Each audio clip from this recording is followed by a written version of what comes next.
Do you want to have the confidence to truly rock retirement? Well, I'm going to show you how on the Retirement Answer Man Show. What should you be focused on if you're within the 5-year window of retirement? That is what we're going to focus on this entire month on the show. This is exciting. If you're getting ready to make the plunge into retirement, which is essentially just leaving your full-time career, one that you may have had for decades, it's a big life change. And that 5-year window, prior to that change, you have opportunities. You have risks, but you have opportunities. And so this entire month on the show, we're going to talk about what you should be focused on. We're going to start off with today, getting ready, setting the stage. And then in the next 2 episodes, we're going to get set in focusing on financial in one episode and non-financial items you might want to focus on. And then in the 4th episode of the month, we're going to go putting that all together into a plan so you can start to align your life for this major life change. And then in the last episode, we're going to share some wisdom from some adventurers that have gone before you, some wisdom from current retirees that have the ability to reflect back on, man, I wish I would have done that. I'm so glad that I did this. And so we're going to hear from people just like you, just a little ahead of you in the journey. And on that note, are you already retired? I think this whole month-long series will still have some benefit to you. But if you are retired and you have a this or that you're glad that you did, or you wish you would have had done, I would love for you to share it with me so we can share it with people getting ready to retire. But give back in a way. So if you have some wisdom, please go to rogerwhitney.com/Ask Roger. You can leave it in email form. If you're willing, you can leave a sort of like a voicemail on the internet where I'll have your audio and we can have you say it in your own words. But that is what we're going to do at the end of this month. And I can tell you that it's one of the things that's most valued by people that are getting ready. They want to hear from people that have actually done it. And that could be you. So please share that.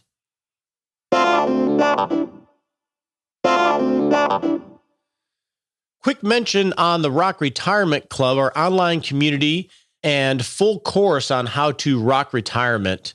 Starting March 16th, we are doing a short-term sprint, a 3-week sprint for members that raise their hand on how to dial in your needs, wants, and wishes, your spending, because getting that dialed in is really important. So we're going to do a 3-week sprint. And the reason I'm mentioning this on the show is because we do have a 30-day money-back guarantee. So if you are looking to try out the Rock Retirement Club, not quite sure what it is, you could join here in March. You could do this sprint, work with myself as well as other members to dial in your needs, wants, and wishes, and then decide whether the club is right for you. So you can check that out at rockretirementclub.com.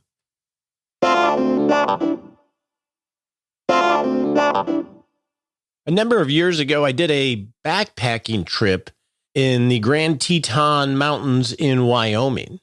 And if you think of the process to prepare for retirement, it's much like preparing for an adventure. So this was a multi-day backpacking trip.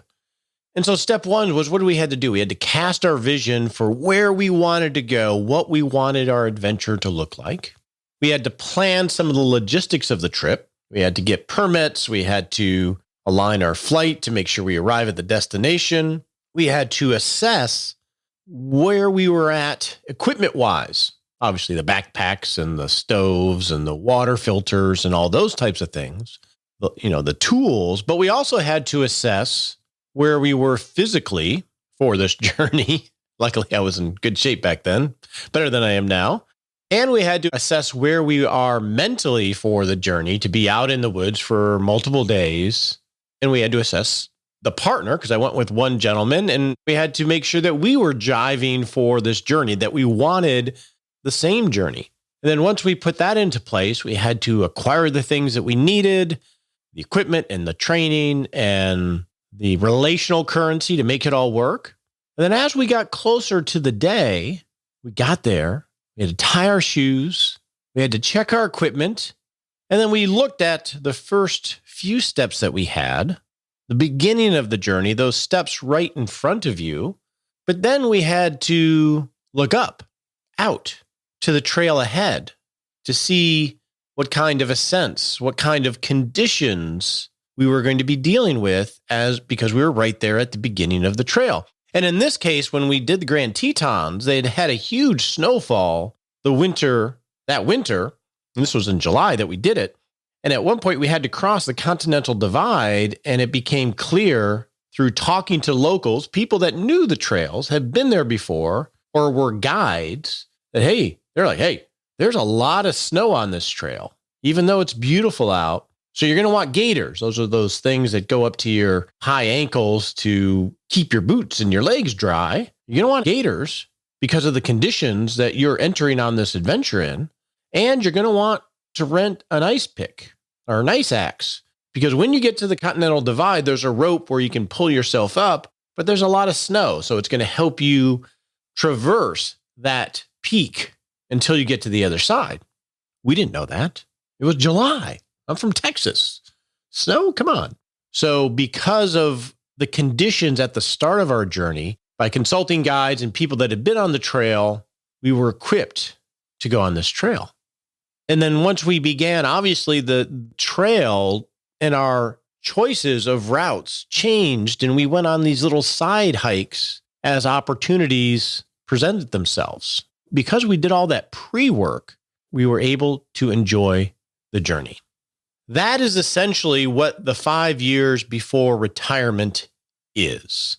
Doing all of that. So when you pull the plug, give notice, whatever, you are prepared physically, mentally, equipment-wise, and knowledge of the environment that you're about to enter. So that's what you need to focus on, and that's what we're going to talk about this entire month.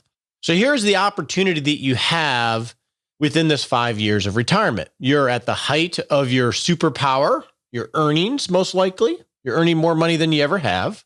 You're at the height of your professional network, having been in your industry for decades, or you have a reputation and a network that is fresh. You're probably at the tail end of a lot of those big financial obligations of raising a family if you chose to do so. Raising kids, getting them through college, getting them launched into the world, that's probably all coming to an end. You have more personal time because all that family stuff has gone away, assuming you have a family. And this is a natural time to reevaluate your life. So this is the big opportunity you have 5 years before retirement. Now, what are some of the barriers that prevent people from planning ahead for this transition? Probably one of the biggest ones is just so busy. You're at the height of your career. People need you. And the busyness of work, perhaps the travel of work, can just get overwhelming. And this whole idea of planning for yourself just always gets pushed to the side. You'll figure it out because you're burning the midnight oil, and maybe all that free time you have is just taken up by work. Another barrier to positioning yourself well for retirement is, I call it the not so thrifty 50s. Meaning that all these things that are great, you're probably at your highest earnings. If you had a family, those obligations are going down. If you don't have a family, you're sort of set in, your overhead is pretty stable. So you start to just spend money. And that's okay to a point. It's okay to treat yourself with all this excess income that you may have.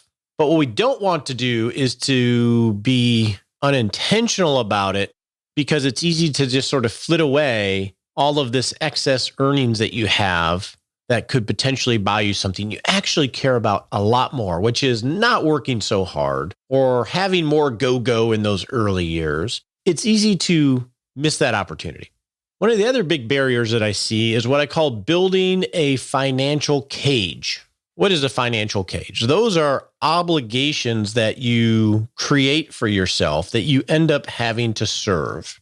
Examples would be debt. Right? If you have these payments that you have to make for the house, for the second house, for the boat, for the RV, for the child that you're not willing to stop subsidizing, these things become obligations that you have to continue to feed that demand cash flow that increase the pressure not to save and to continue working. So we got to be careful about building these financial cages because they could force you to work longer than you would want to otherwise. And then the last barrier that I want to talk about is a drug. It's a really powerful drug. It's called being appreciated, being the go-to person at work, being the center of the universe in your domain, the master of your domain. A big barrier to pre-planning in this 5-year window is all the accolades that you're getting, all the responsibility you have in your work. And by this time in life, most likely you are highly competent, sought after, you're the go-to person, which means you're assigned bigger projects. You're assigned the important negotiations. You have a team that you've nurtured. Perhaps you built this team over a decade and they're dialed in and you feel you have a responsibility to these people in managing the team, managing the project. This is all very fulfilling. It gives your life meaning and it can be really hard to step away. So those are the barriers that we're going to have to navigate. So the key question that we want to keep asking during this entire month, and hopefully I can help you answer it and give you a framework, is what can we do now to set ourselves up for where we want to be 5 years from now? That's the question that we're going to keep going back to, and we're going to try to answer as we unfold this entire month. So what's step one? Step one is always assessing your current position. Where am I at right now? Because in the business of the world, we do net worth statements and we look at them, but we don't really start to dial in exactly where we are right now. And that's really critical because it's going to allow us to tease out the biggest opportunity we have, but also potentially the biggest risk we have so we can focus on addressing those. This is also one of the easiest things to ignore because we feel like we know everything because we don't revisit stuff with fresh eyes. So what do we need for you to do to assess your current position? Step one is dial in what your income is, what your expenses are, and what your savings are. Sounds simple enough, doesn't it? And it is. Income, you know what you're earning. Expenses, it's easy to get a little loosey-goosey in the 50s. Savings, you probably have that dialed in. So let's focus on expenses. And this is one reason why we're doing the sprint in the Roth Retirement Club, because within 5 years, you really want to dial in what your expenses are so you understand what it costs to live the life of you. Because when you leave work, most likely you're going to want to maintain that cost of you. These rules of thumb that you're going to need 60, 80% of your income in retirement to maintain your standard of living. I find those things are, like any rule of thumb, good to a point, but not enough for you to make the transition because you are not a rule of thumb. You are, hey, you're you, man. That's who you are. That's the only thing that matters here. And so when you're focused on expenses, what I would like you to start doing is, even if you've never kept a budget, start to make even a simple spreadsheet and track what are my non-discretionary expenses. So how would we describe that? That's going to be housing, all the things that go with housing, your utilities and your taxes, etc. It's going to be transportation, insurance, gas, car payments, maintenance, etc. It's going to be healthcare, how much it costs you, not just for the insurance, but how much you're paying for drugs, how much you're paying out of pocket on average. And then groceries, food, and just all the things that you need to maintain what is.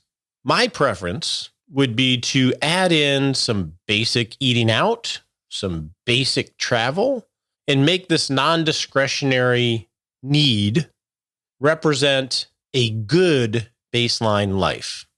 That one we want to know. That's an important number to start to dial in. So I don't know where you're at between 5 years and 1 year before retirement. Maybe you're already retired. I think this is still a very healthy exercise because that's the number that we're going to plan to. I heard Chris Stein from the IRA show was in our Roth Retirement Club as a special guest, and they call it the minimum dignity floor. That's what I think of this number as the minimum dignity floor, which includes more than just the basic, because it includes the ability to go to a movie if you want to. So you're going to want to start dialing that in, and then you're going to want to start categorizing the discretionary items that come up all the time. That's the extraordinary travel. That's the pleasures of life, be they races that you pay for or fountain pens or whatever floats your boat, yarn, equipment for your hobbies, all those things that are important to you, but you could do without if you had to. So this step one is assessing your income, expenses, and savings, but really focus on your expenses. We really want to know what those are. Now, don't feel like you have to get this all done in one night, depending on, I guess, if you're retiring next month, maybe you should. But this is a journey that you want to start tracking so you have an understanding of what the rhythm is. And you can do that, obviously, with software like Quicken, or you need a budget. You can use a simple Excel spreadsheet, which is how I do it when I decide to do it. You can get as detailed as you want, but you want to have a rhythm. And this will change month to month because you're going to have some annual expenses, maybe some quarterly expenses.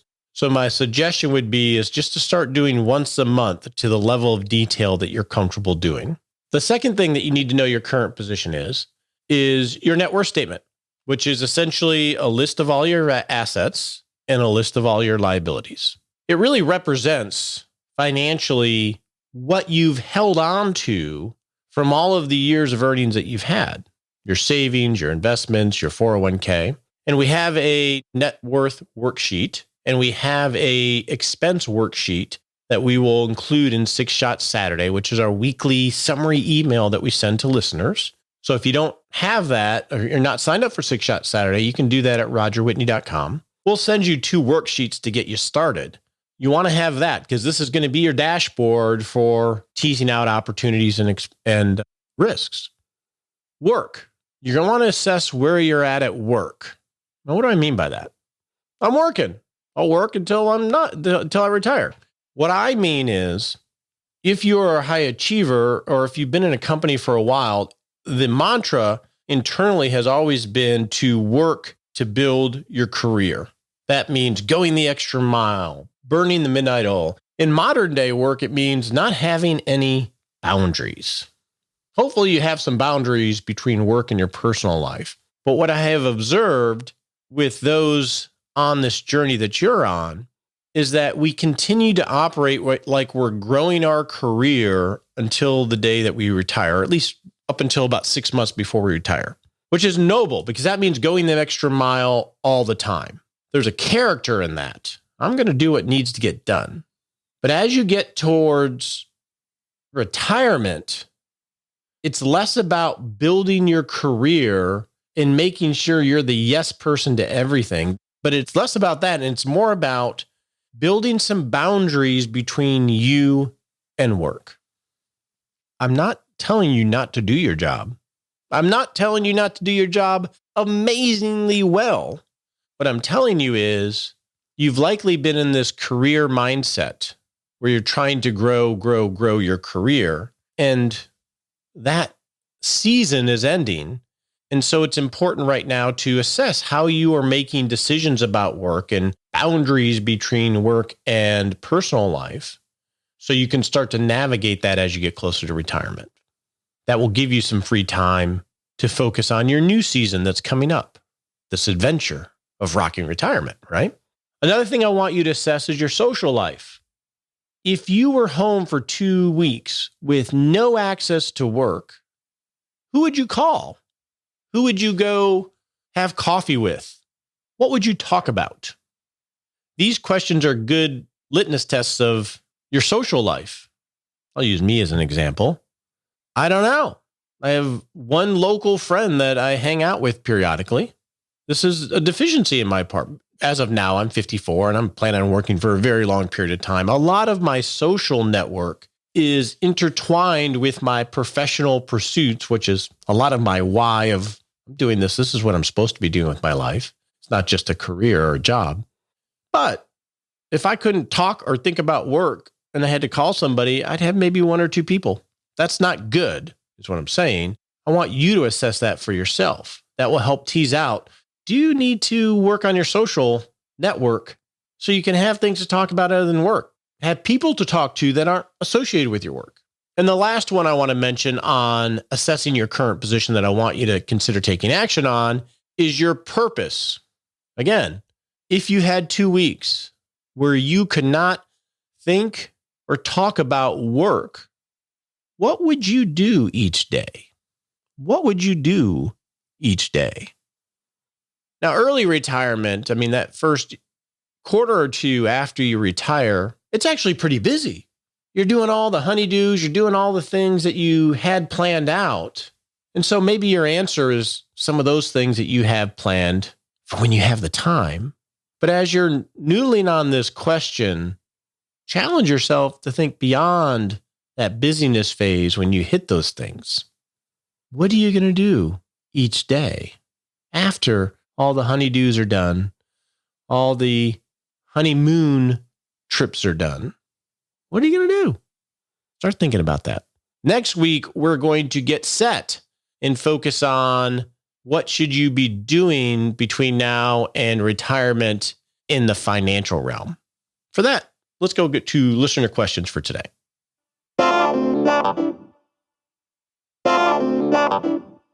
Now it's time to answer your questions. Something we love to do, and you can expect more of this year because you told us that you want more of this year in our listener survey. So if you have a question that you would like to be answered on the show, you can go to rogerwhitney.com/Ask Roger and type your question in, leave an audio message, which we love, and we'll do our best to answer that on the show. So our first question comes from Bill on Roth IRAs and long-term care. Hello, Roger. My question is about using a Roth IRA to fund my long-term care. I am 60 and retired, and I am considering setting up a Roth specifically for my long-term care. I would like to know if this is a viable option to a long-term care insurance policy. Like most of us, I hate buying insurance. Well, that's an interesting question, Bill, on using the Roth IRA as a slush fund to potentially fund long-term care expenses, which you don't know if you're going to have or not. And that's one of the benefits of potentially doing this kind of strategy rather than buying specific insurance for the long-term care event. So let's talk about how do we deal with long-term care in the totality of a retirement plan.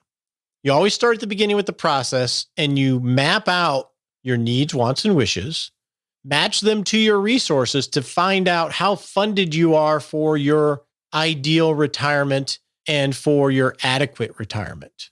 When you do that, and we've talked about this in past shows of walking through this, this is the approach that the course takes in the Rock Retirement Club. When you do that, my suggestion is not to include the assumption that you will have long-term care expenses. I see people do that a lot just to be safe. The way I would approach it is to build out your retirement funding strategy, not assuming you're going to have those expenses. But then after you're done building out your strategy, you can stress test, well, what happens if I have this long-term care expense pop up? Let's say at age 80 for 3 or 4 years at $80,000 a year. Or what happens if someone dies prematurely because tax brackets change, Social Security benefits change, etc. So first off, I would say don't count on it in your plan, stress test against it.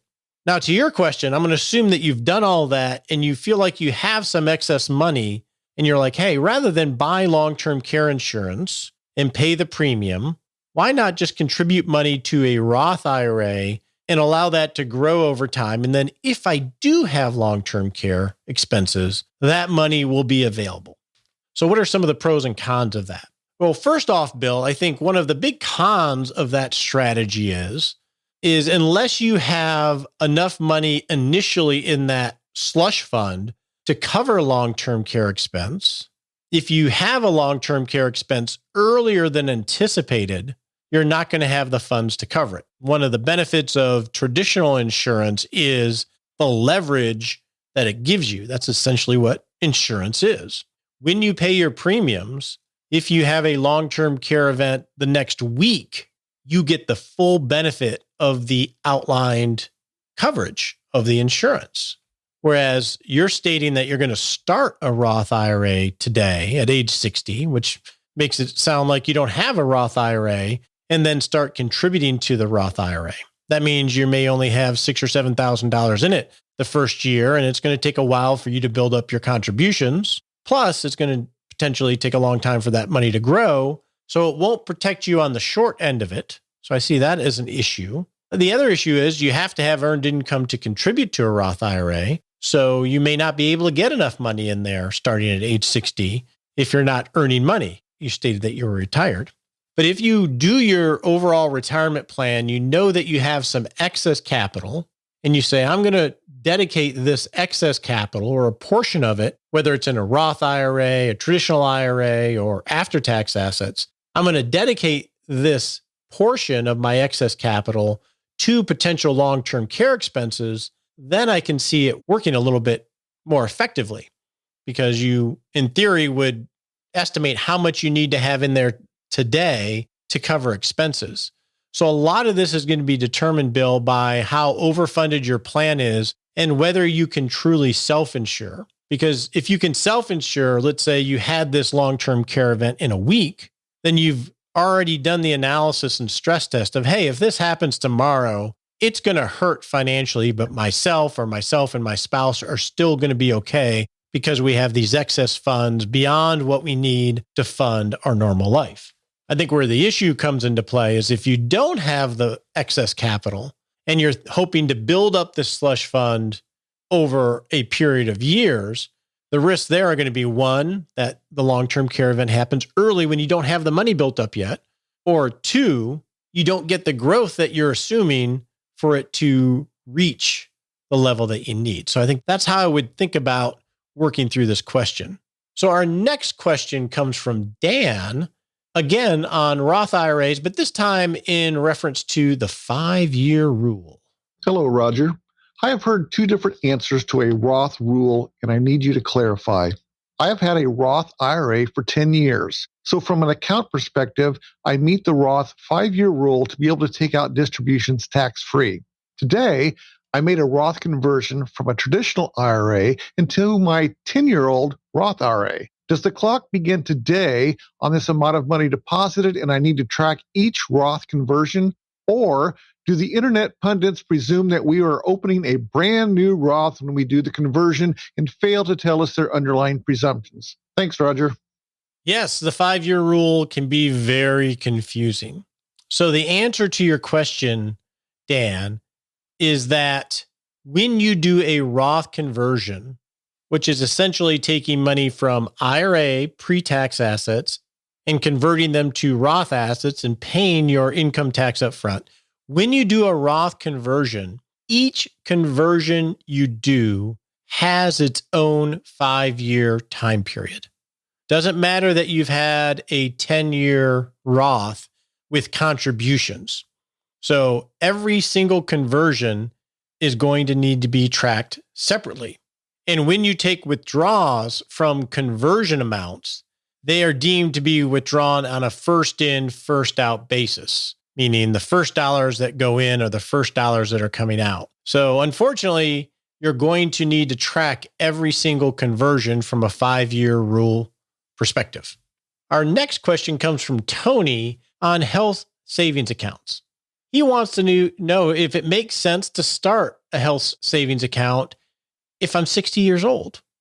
So Tony, I definitely think it can be beneficial, but you're definitely not going to get the bang for your buck as you would have if you had started one much earlier in life. And unfortunately, they weren't around or very well known for most of our lifetime. If you're able to make contributions to an HSA because you have a high deductible policy, then I would definitely go ahead and do so because you get the tax deduction on the front end and it can come out tax-free for qualified medical expenses.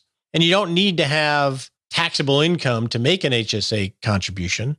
Now, the only caveat here is as you get closer to Medicare, you're going to want to stop contributing to your HSA before you roll into Medicare because there's some special rules around there. So that's when you would want to re-examine it. So I definitely think, Tony, that there's a benefit because you're going to get the tax deduction now, even if you don't invest this as a long-term asset and you just keep it as cash, you'll still get the benefit of the deduction. So yeah, go for it, Tony. Our last question comes from Jeremy related to Roth IRAs and GameStop. So Jeremy asks, since any money in a Roth is completely tax-free, does that mean anyone who invested in GameStop within their Roth IRAs, as opposed to their brokerage account, and made hundreds of thousands to millions of dollars, will never pay any tax on those earnings whatsoever?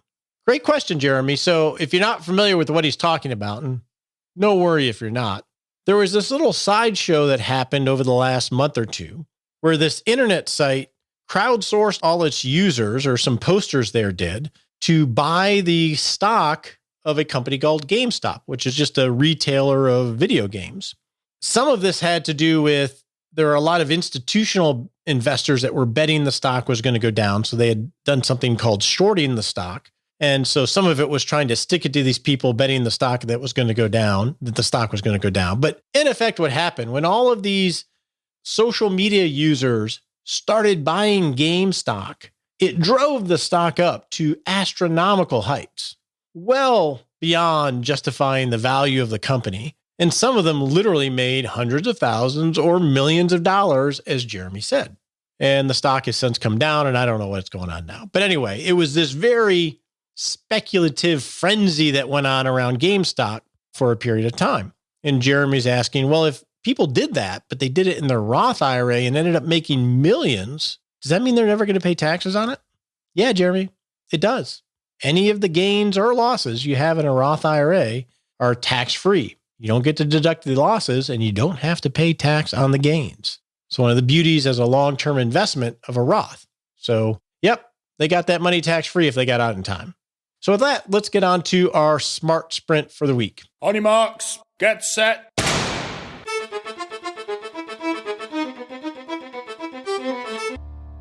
And we're off to set a little baby step you can take in the next 7 days to not just rock retirement, but rock life. So in the next 7 days, your action item is to start to dial in what your expenses are, your needs, your non-discretionary, and your discretionary expenses. So you can start to understand your numbers as you start to approach retirement. This is going to help you tease out opportunities and risks in your overall retirement planning. And number 2 is to update your net worth statement. These are the 2 things I challenge you to do if you're on this approach to retirement. And then next week, we're going to dive into what opportunities and risks could you address in the financial realm.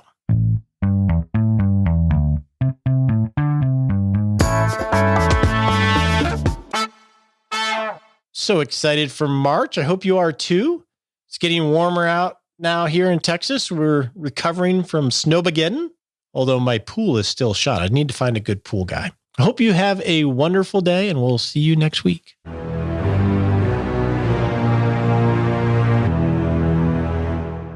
Hey, it's time for that all-important disclaimer. We so appreciate you listening to the show and love your questions and love the teaching that we're able to provide here. And actually, it helps us too. But remember, you're not our clients. Not love it if you took advice from us on the show. We would not love it if you took advice from us on the show. Realize this is helpful in education. Talk to your legal advisor, your tax advisor, or your financial advisor before you make any decisions.